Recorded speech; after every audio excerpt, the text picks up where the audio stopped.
People, Deluded, I'm back again. Good morning and I hope you're all doing well. My window's open rather foolishly and I can hear the rain. Not too sure if you can. It's not a nice day in London, and to be fair, as Londoners were always complaining. I was moaning when it's hot, I'm moaning at the rain.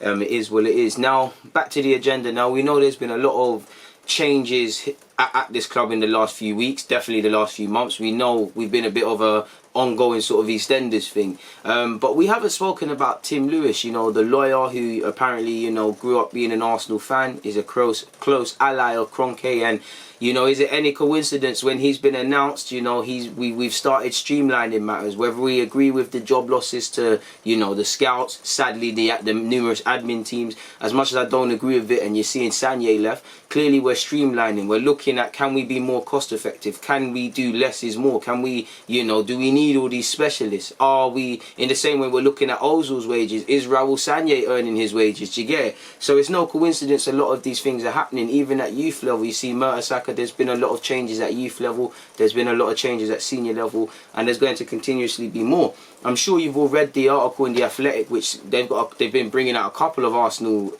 articles in relation to Sanllehi and things, so head over there. But one I was reading offered a segment in towards Tim Lewis and was the inspiration behind this interview. It said, interview video, sources close to Arsenal board said there was no chance this would have taken place without the influence of Lewis, who was appointed to the board as a non-executive director on July the 1st. So he's appointed in July. We're in what, like August, where I believe it's August the 18th, so just over a month and a bit. We've seen a dramatic turn in Raul Sanllehi, and there were rumblings indirectly in the days building up to Raul Sanllehi leaving. Obviously, we all know Kai Drupkin was saying there's a number of things to be unresolved at the club, you know, and I have to wonder, has this uncertainty been here longer than we think? Are we just assuming because it's the end of the season we're making all these changes, or has there been uncertainty for a while? Has the players known about this? For instance, we as fans, we could sit here and say, yo, Aubameyang doesn't want to stay because he wants to see the transfers and he wants to see what the board's doing, but could it have been because Aubameyang and the players know there's so much question marks over staff whether they're going or not? Why am I committing? Could that be why we're slow to get new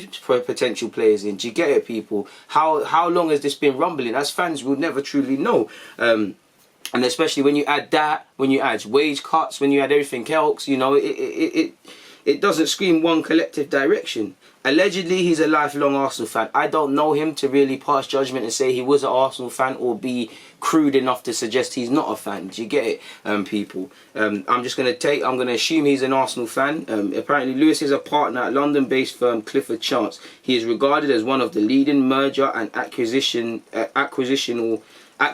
lawyers in the world, and spent 4 years advising Stan Kroenke on his investment into Arsenal, from his initial share purchase in 2007, apologies people, it's early, to his takeover in 2011. So this tells you that this is someone who is close, someone that, you know, is an ally. I'd even, because of the number of years they've worked together, is a friend. So on top of you know, he sees mergers and acquisitions. He knows about where they could potentially cut costs or where, you know, money could be spent elsewhere. And on top of that, I'd class him as a friend of Kroenke. So if you're a friend of someone, you're going to try that bit harder. So he probably has got in his ear and told him, we don't need to do this, we need to do that. I believe you should double down on Arteta. And what I'm hoping for as well is that he's a football man. I'm not hoping he's just a fan for the sake of being a fan. He's a lawyer. You know, we've all got jobs. You've got jobs, I've got jobs, but you're all footballing men. You know, you could be a lawyer, a cleaner, as long as you've got that football mind. That's what I'm hoping. Of course, he's a non-executive director. He's not dealing with transfers. But what I mean by that footballing mind is that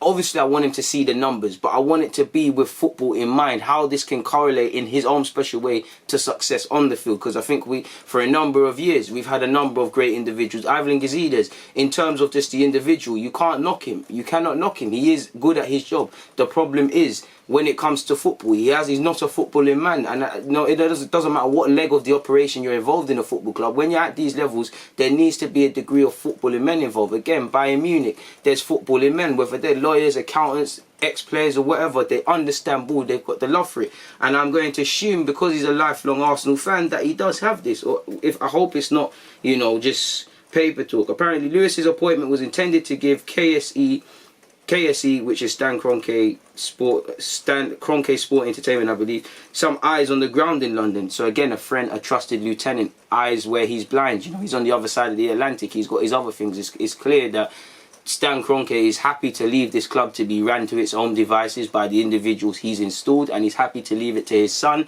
and on top of his son now, a friend to do it while he deals with, you know, probably his wife's other dynasty in Walmart, while he deals with the LA Rams, while he deals with everything else. Kroenke is only going to come around if he sees Arsenal in the headlines, or Arsenal for the wrong reasons, or the management because it's affecting his purse strings.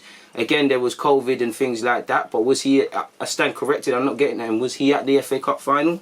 You have to answer that. I've seen Edu and even Sanllehi, who's now left there frequently, or at Arsenal games frequently. I don't see our owner. Eyes on the ground. The Athletic has been told Josh Kroenke, who had been a fairly frequent visitor before the pandemic, is understood to have felt frustrated at being unable to continue overseeing club affairs in person. Lewis, and you know, you do get the feeling Josh kind of cares. Lewis was also tasked with helping Arsenal oversee an audit of Arsenal's spending across all departments, a process that contributed directly to redundancies Arsenal have announced. Now again, I don't like to see the honest man and woman lose their job, but again, if you're looking at your business and thinking we need to be more cost effective, then that happens, innit? It happens. And maybe even Sanllehi, I've said Sanllehi's, for what he said and what he's delivered, hasn't been there. The money he's been on, obviously there's been word of Arsenal probably overpaying on a couple of transfers as well as fees to agents. This is all speculation. That's all to do with Raul Sanllehi, or if it indirectly it falls at his feet. So do you get the point, people? Lewis's connection to the Kroenkes has strengthened the authority of Arsenal's board. In recent years, the concentration of power had been with Sanllehi and the executive committee. That led to Sir Chips Keswick's decision to step down as chairman in May. Keswick had grown frustrated at taking criticism for how the club was governed while fulfilling what had become principally a ceremonial role. So again, he can't really affect anything. He's just on the board for image, and he's got a lot wrong with himself. The fact that Lewis has the ear of the Kroenkes meant that the concerns of the remaining board members, such as Lord Harris of Peckham, were heard at an ownership level. And you do have heard the board feel marginalised. They felt that under Sanllehi as well. So we'll have to see what happens, man. But you know, at the end of the day, if these changes benefit the club, if these streamlining things benefit the club, for me, if it means Arteta can get more of what I believe is his player, or the player or profile he wants, then I'm all for it. And whether I agree with it or not, like I said, I sympathise with anybody losing their job. But if this is done in mind with streamlining to make us better elsewhere, sort of less is more approach, then I don't think anybody can knock it, apart from having sympathy in this pandemic for people who have lost their jobs. Because at the end of the day, we've all got bills to pay, and it's all fun and games talking about the scouts, you know, Sanllehi, and again, they've got bills and things like that, and I'm not assuming I know their wallets. I am not pocket watching, but I have more sympathy. These people can get jobs. Francis Cahejio will get another job. Raul Sanllehi will get another job. There's people that will.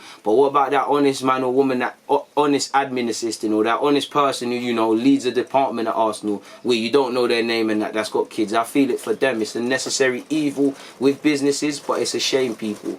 I've got nothing more to add. I just felt to do this video, so let me go off and edit them. And you can't see at this moment in time, it's a green screen. Let me go and try my mediocre editing skills and put myself in the Emirates. On that note though, please stay safe, people. I'm out, man. Comment, subscribe, do the rest.